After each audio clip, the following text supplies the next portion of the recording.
Greeting our Hebrew Israelite sisters and brothers. This is L.D. Smith, the Watchman on the wall.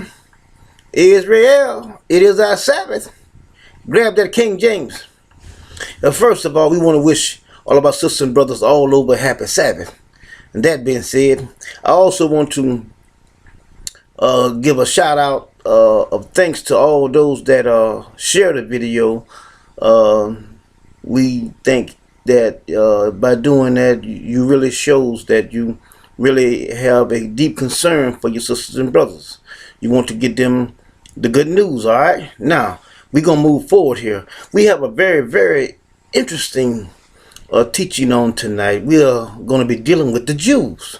I mean, this is a topic that we was dealing with over a year ago, and I thought about teaching it, and I was a little intimidated. I started reading, and by me not knowing what I know now, I backed away from it.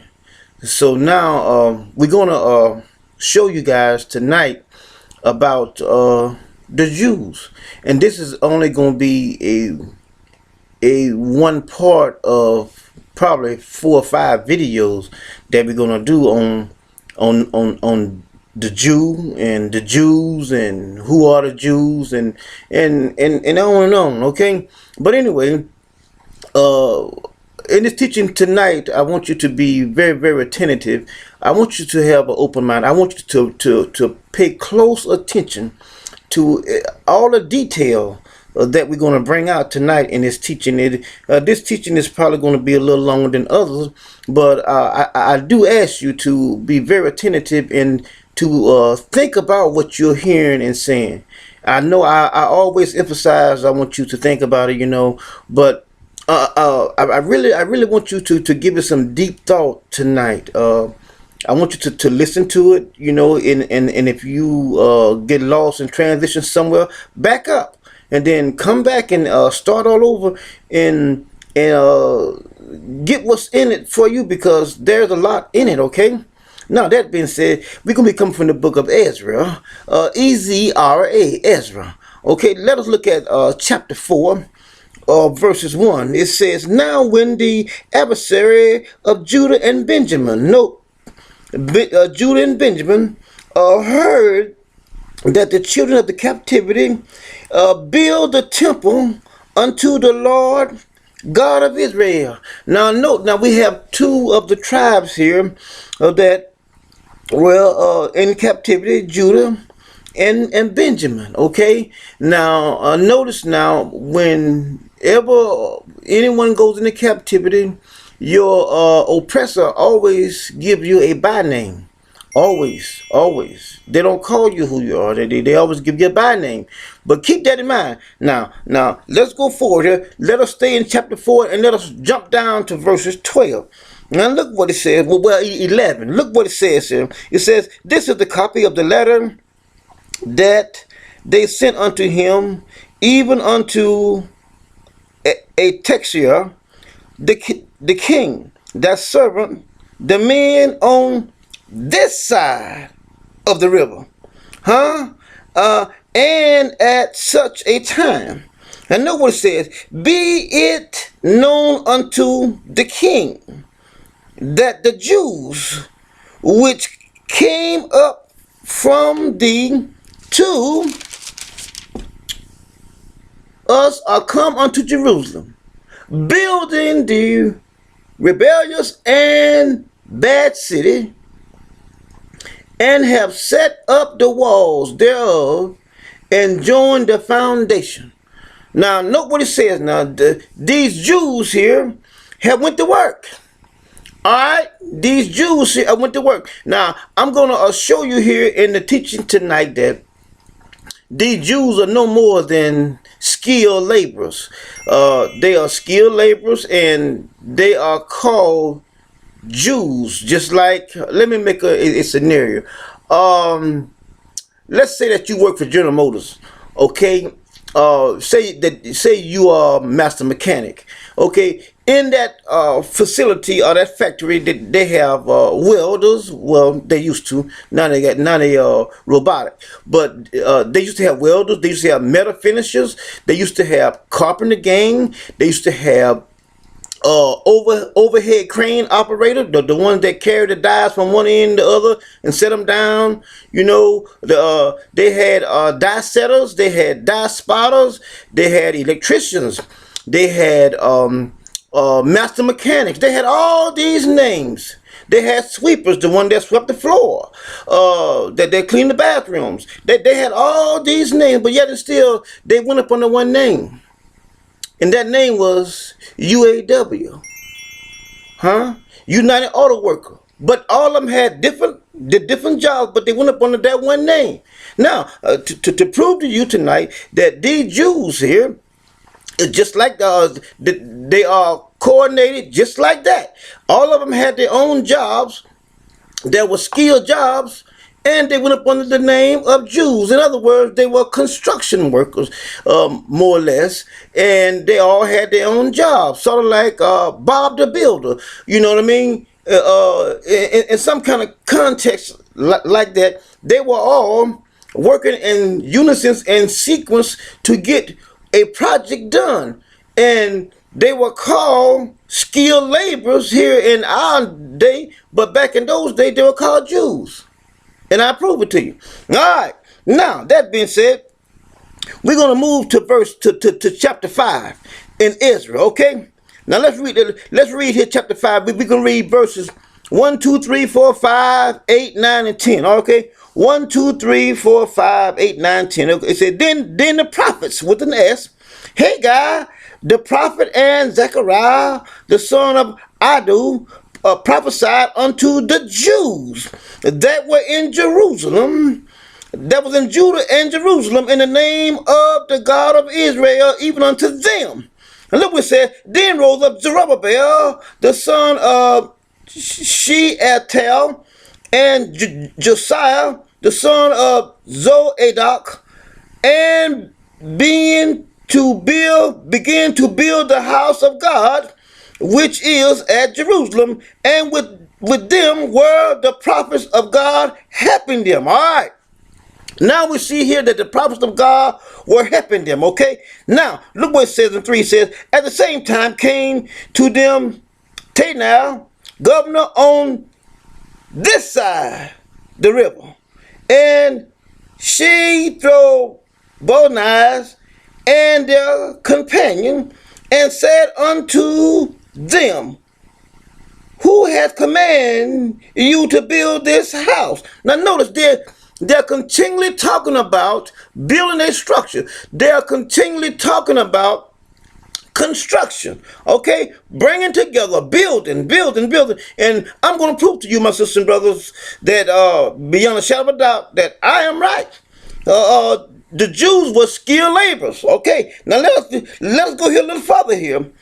He says, who has commanded you, this is in verse 3, you to build this house and to make up this wall. Now note what he says in 4. He said, then said we unto them after this manner, what are the names, with an S now, of the men that make this building? What are the names? Okay, now we're gonna go into the name. Now watch how it flows right into the name of these men that they asked. Look what it says in verse 5. But the eye of the Lord God was upon the elders of who?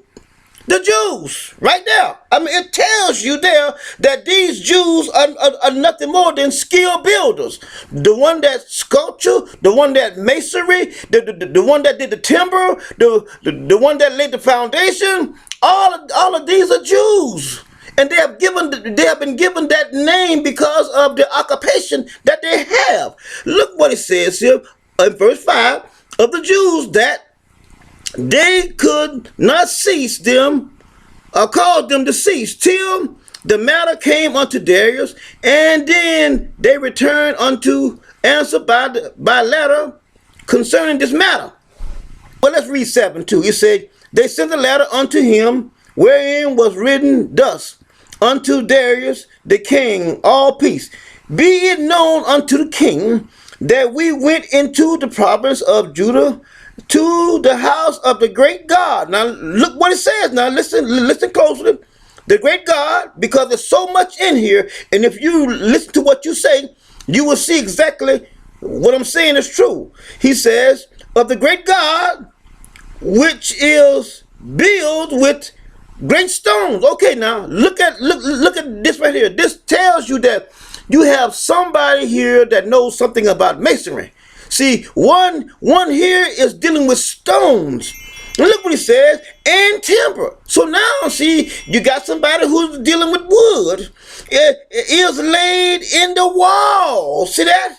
And this work goes fast on and prospers in their hand. Now, see, we can clearly see here that this is an organized group here of individuals that is doing a work. They are dealing with stone and wood.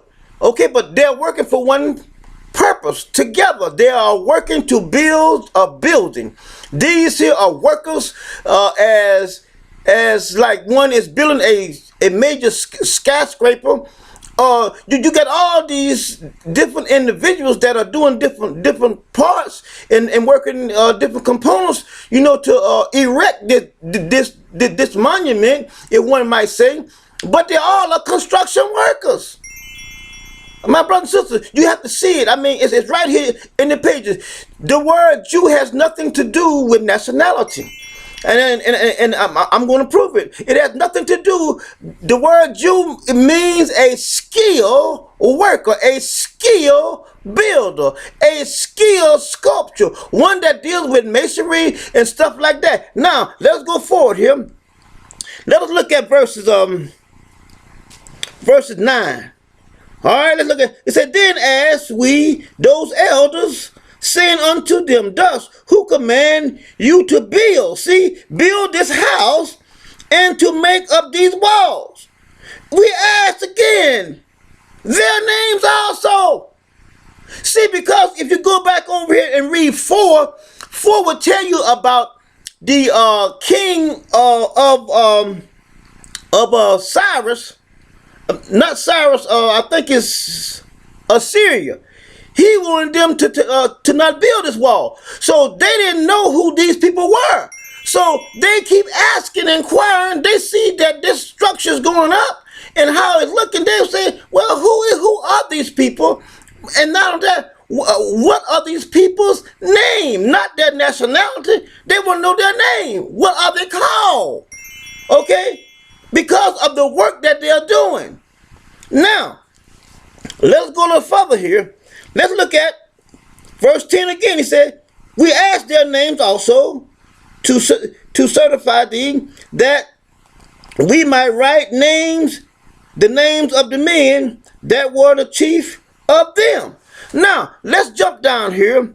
I'm gonna jump fast forward here for a moment here. Let us go to chapter 6 in Ezra. Let's stay right here in Ezra, because we're going to probably come back there. But let's go to chapter 6. Look what 6 and 3 says. It says, chapter 6, verse 3 now, it says, in the first year of Cyrus, the king, the same Cyrus, the king made a decree concerning the house of God at Jerusalem. Let the house be built, this place where they offer sacrifice, and let the foundation, see right there, the foundation thereof be strong, laid the heights thereof 60 cubits, and the breadth thereof 60 cubits. Okay, we can see here that here's one that is drawing and playing out. It's almost like an architect. One is drawing and playing out here. We can see that these Jews here, that's what they're called. But in our day, we call them architects, or we call them the one that draw up the plans, and they tell you what the foundation should be, and what the height should be, and what the depth should be. See here? I mean, clearly, my brothers and sisters, you can see it right here. It's right here in the pages. Now look what he says here in verse 4. He says, with 3 rows of great stones. See there? Right back again. Then he says, a row of new timber. right there again. These are the Jews. These are skilled laborers. He says here, and let the expense be given out of the king's house. Now, let us go a little further here. Let us jump back to, let us do verse 5 and 6. Well, let's do 6. It says, now therefore, Tetna, governor beyond the river, Shethar-Benaias, and your companions, the Ephsites, which are beyond the river, be ye far from thence. In other words, get the hell from around here. We know that you're not with us. You're against us. Get away from here. But see, they're over on this side, looking over here, seeing what's being erected and what's going up, and they're trying to figure out who is building this. What is these people's name that is building these buildings? This building. Now look what he says here. He says, let the work, verse 7, let the work of this house of God alone. Let the governor of the Jews, the one that is working, and the elders of the Jews build this house of God in this place. Okay, the elders of the Jews is like a general foreman, a regular foreman that is over the others, that is working up under them. This is what you're talking about, the elders, the one that is over them. Not like the elders in our families and stuff like that right there. Well, it's sort of like that, but you get the idea. Okay, now let's move a little further here. Let us look at verse 8. Verse 8, 9, 10, 11, and 12. Okay, 8, 9, 10, 11, 12. Look what it says. It says, moreover, I make a decree which ye shall do to the elders of the Jews for the building of the house of this house of God, that the king's good, even of the tribute beyond the river, forthwith expense be given unto these men, that they be not hindered. What men? The Jews. The Jews, the ones that is building these walls, the one that is building the temple. I want you to give the money to them. Let them use it the way that they want to do it.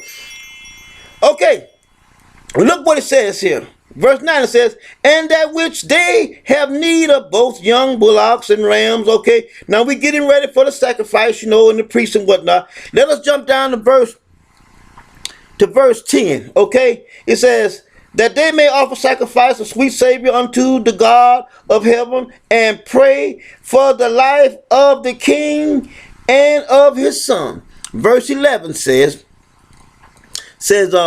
also I have made a decree that whosoever shall alter this word, let the timber be pulled down from his house and begin set up.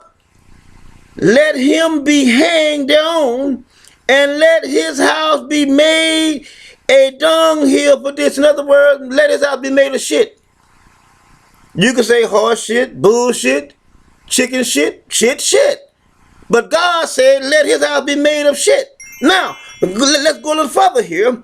Let's look at verse 12. He said, and God that has caused his name to dwell there, destroy all king's people that shall put their hand to alter and to destroy this house of God which is at Jerusalem. I, Darius, have made a decree. Let it be done with speed. Okay, let's look at verse 14. Look what it says here. It says, and the elders of the Jews, see that? Build and prosper through the prophesying of Haggai and the prophet and Zechariah son of Adu, and they build and finish it according to the commandments of the God of Israel, and according to the commandments of Cyrus and Darius and Artaxerxes, king of Persia. Now, okay, now Israel, look at this right here now. The building is finished, okay? Not to prove to you what I said is true. Over and over again, I'm going to prove it again. The building is finished. Now, once you is on a construction site and you finish your building, you don't need the plumbers any longer. You don't need the welders. You don't need the mortar mixers. You don't need the bricklayers. You don't need any of those any longer, right? Because the project is finished. Now, just keep in mind. I want you to think about this right here now. Think about this. The project is finished. They say here that the project is in 15. It says that it is finished. Now look at verse 16. Look what it says in 16. It says, "And the children of Israel, the priests and the Levites." Why didn't it say the Jews? My sister and brother, why didn't it say the Jews if these are the same people? In other words, the Hebrew Israelites, yes, they were more or less like journeymen and master mechanics and stuff like that, but they don't need them any longer. Why? Because the building is finished. Now we're finna go into a moment of dedication of the temple. So we don't need you as far as your skills any longer, because the project is finished. Now look what he says here.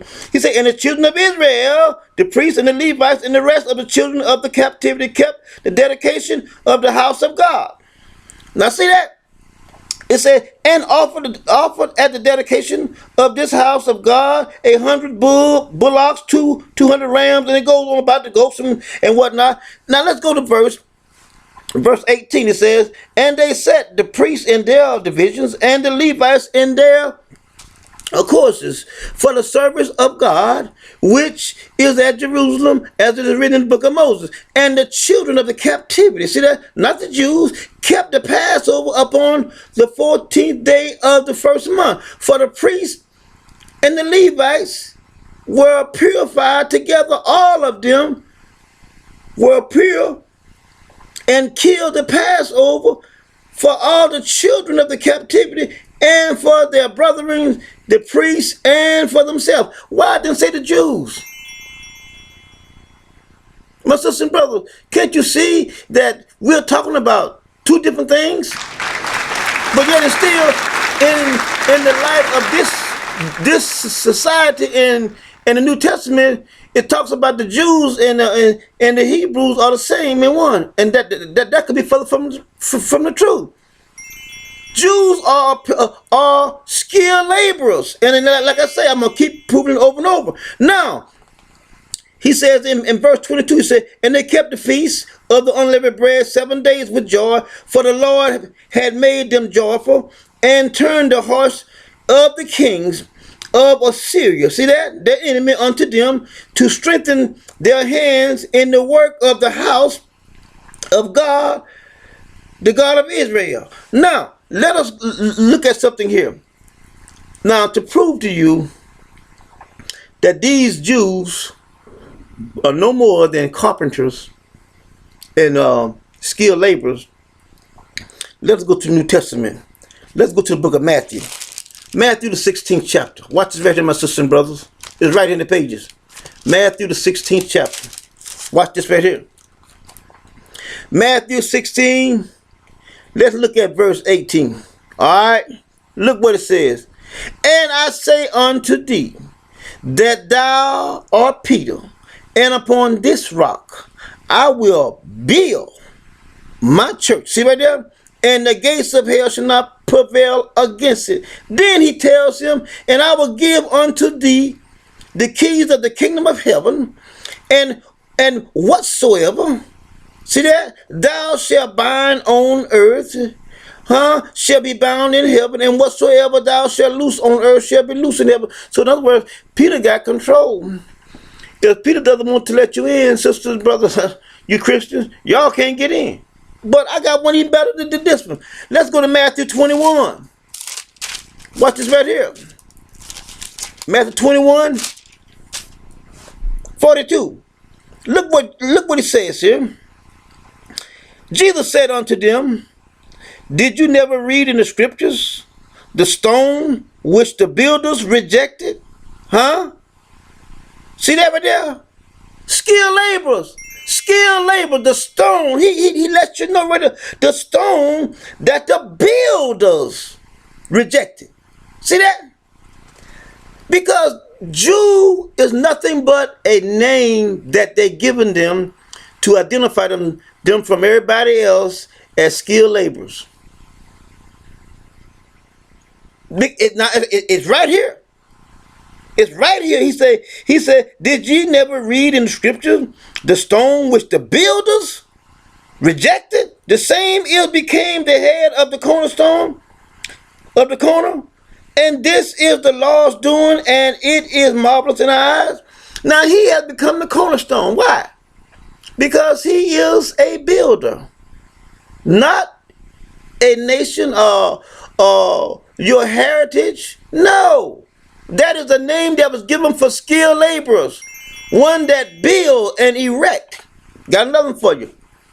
Let's go to Matthew 13. Watch this right here. 13. Let's look at 55. They are talking here about Jesus being in the synagogue in 54. Look what it says. In 55 it says, is not this the carpenter's son? Is not his mother called Mary, and his brother James and Joseph, and Simon and Judah? Now, think about this, my sisters and brothers. It tells you that he's a carpenter. He was the son of a carpenter, and he was a carpenter, so they said. They call him the master builder. Now, my sisters and brothers, this is what I want you to do. I want you to think about this right here. Just think about this for a moment, because I have some more here that I'm going to have a continuation on this about the Jews to explain that they are not a nationality of people, but they are skilled laborers. But now you think about this right here. Who runs New York? Or who built New York? They say the Jews. They say the Jews own New York. They built New York. But now, was any of them black? No. But now think about it. There are pictures of George Washington. He is a 33rd degree Mason. He was in full brigade, and he had his apron on, and he had the Mason symbol on there with the compass and the T-square, and he had a trowel on there. Why? Because they are builders. And my sister and brother, if you go all over America, you will find these erections of oblates all over America, and pretty much in every city. You know, and if in every city, you will always find the tall buildings with the pyramid at the top. But getting back to these oblates, they got one called the Washington Monument. Everybody knows about that one. But if you ever visit New York and go to Central Park, they have one there too. And they bought it from Egypt on a ship, but they bored a hole in the front of the ship and then pushed it inside there, and then they welded stuff around it to keep the water from coming into the ship, and that's how they brought it back over, and they erected it there in Central Park. They are builders, my sisters and brothers, not a nationality of people. It has nothing to do with the Hebrew Israelites. That is only the name that was given to the Hebrews that was in captivity, and that was we read over in chapter 4. It was Judah and the tribe of Benjamin, and the skilled laborers, they were given that name called Jews. It's the byword that was given to those that was in captivity.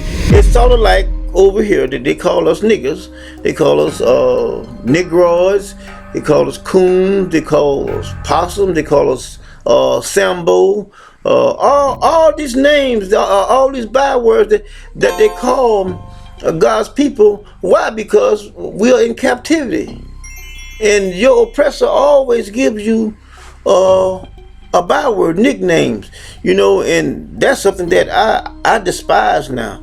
You know, I don't like nicknames. You know, if you can't call me what my name is, damn it, don't talk to me. And I'm being for real. But my sisters and brothers, we see here that the word Jew here only means that we're dealing with a skilled labor, because we read through scriptures all through that they was continually talking about these Jews building. And once the project was complete, we see again it comes right back to the children of Israel. My sisters and brothers, we wish you a happy Sabbath. Until next time, shalom.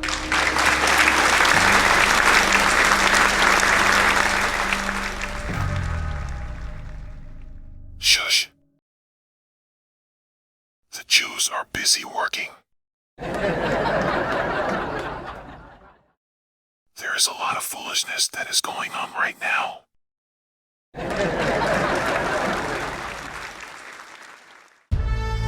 If you believe we should only obey the voice of the Most High, smash that subscribe button and join the Watchman, L.D. Smith, the High Priest, over the whole house of Israel, as he continues to warn the people of the Most High from him.